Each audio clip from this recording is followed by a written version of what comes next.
Clutter is expensive and it costs you far more than you realize. Not just frustration, but it costs a lot of money. Now, one of the first things I'm going to get to right away is, yes, it is the stuff that we have spent money on to begin with, the unnecessary items or the things we're not using. And you might be like, yeah, I get it, but that money is spent, so I feel like I need to keep it. And that is the sunk cost fallacy. A lot of people, they feel like because they've spent money on something that they need to keep it. It's that sunk cost. They don't want to declutter something because they feel like, oh, like I spent money on that, even though they're not using it.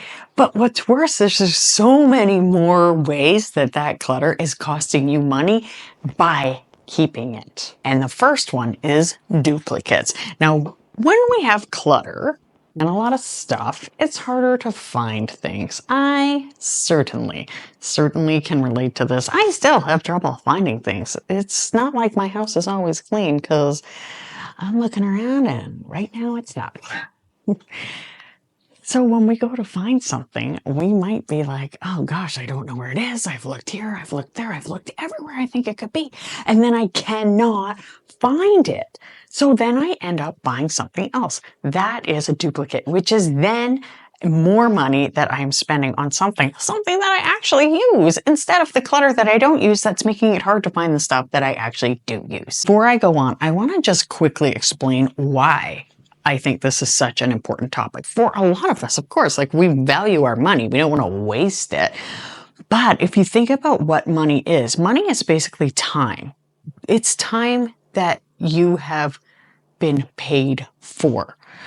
Now, our most precious resource is time. It's time away from our family. It's time away from our friends. It's time away from our spiritual practice. I mean, because of the focus and everything.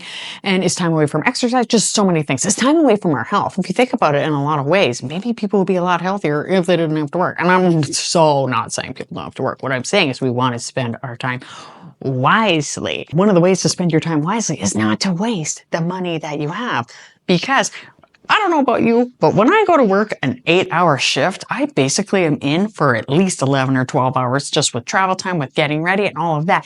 And then when I come home, I'm actually not super energetic. I'm not super wanting to do things around the house. I'm not super wanting to do things with my kids. I'm not super wanting to do things with my husband. And that gets in the way of my life. So if you think about it, wasting your money on clutter and continuing to waste money on clutter that's in your house is so much more of a tragedy than we actually realize. Here's one that maybe you didn't realize, is that missed payments and missed deadlines for some of that stuff that we have purchased.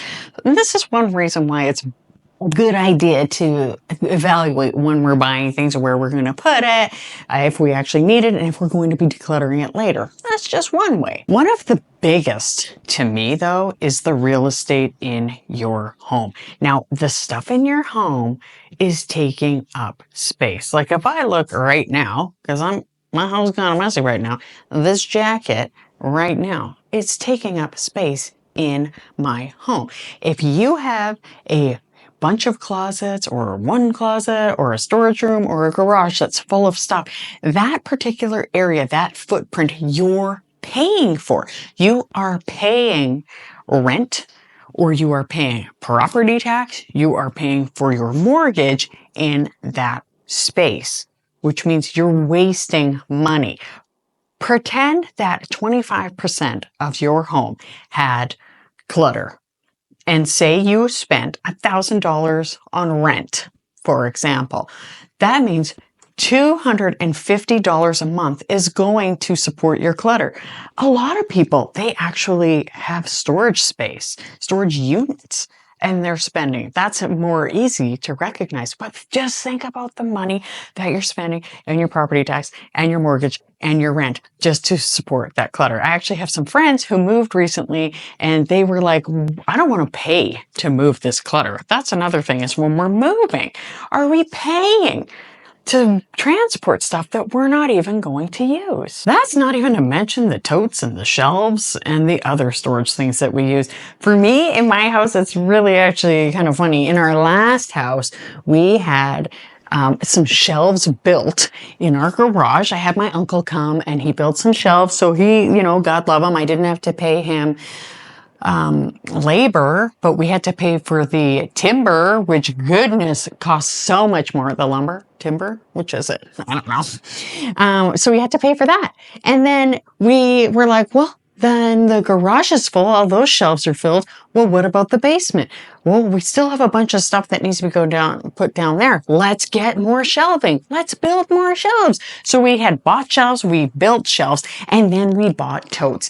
Every year after Christmas, totes go on sale. Why do you think that is? It's because people, sure, maybe they're decluttering and organizing, but for the most part, they're just finding a way to store their stuff.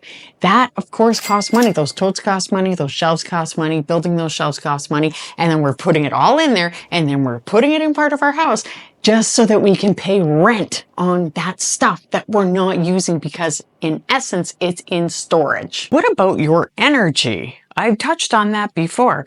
Say that you wanted to work some extra overtime shifts, because a lot of us, we like to work a couple overtime shifts because then we can actually make a little bit more money. And that's really fun for a lot of us. If you are dealing with the clutter in your house, first of all, it just saps your energy. Even if you're not actually doing anything with it, it makes us feel bad about ourselves.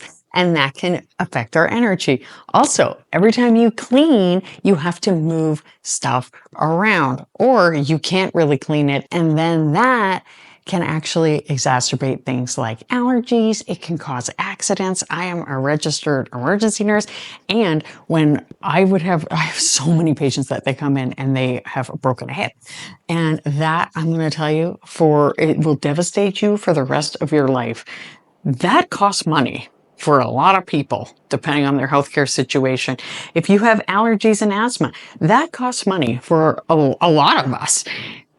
Think about that right there. If you didn't have to manage cleaning around all of your clutter, would you then save money on allergies and stuff? It adds up. Putting it together, the rent it takes up in your house, the way that it is affecting your health, the way that it's affecting our energy so that we don't feel like working more, or we don't feel like going out and playing in the garden, or we don't feel like going skiing, or we waste our ski pass. I don't have ski passes.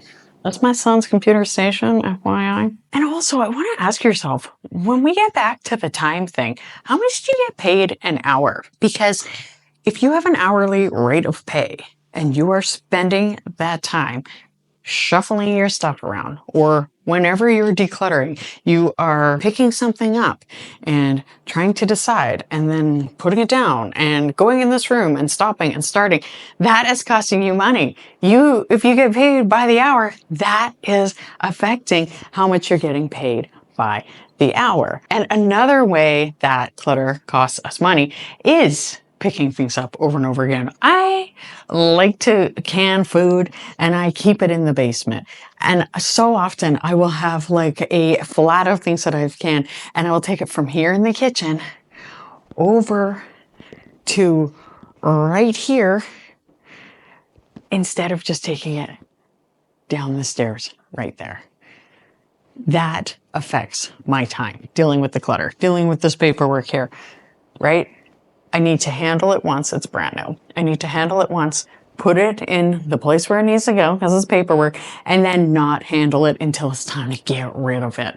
Because we spend so much wasted time on handling stuff over and over again. Clutter is expensive, and I compiled a list of awesome tips from some of the best decluttering experts, and that video is right here. I highly suggest watching it because it hopefully will inspire you to take charge of the clutter so that's not costing you so much money. I hope something good happens for you today. Thank you so much for watching, and I'll see you next time. Bye.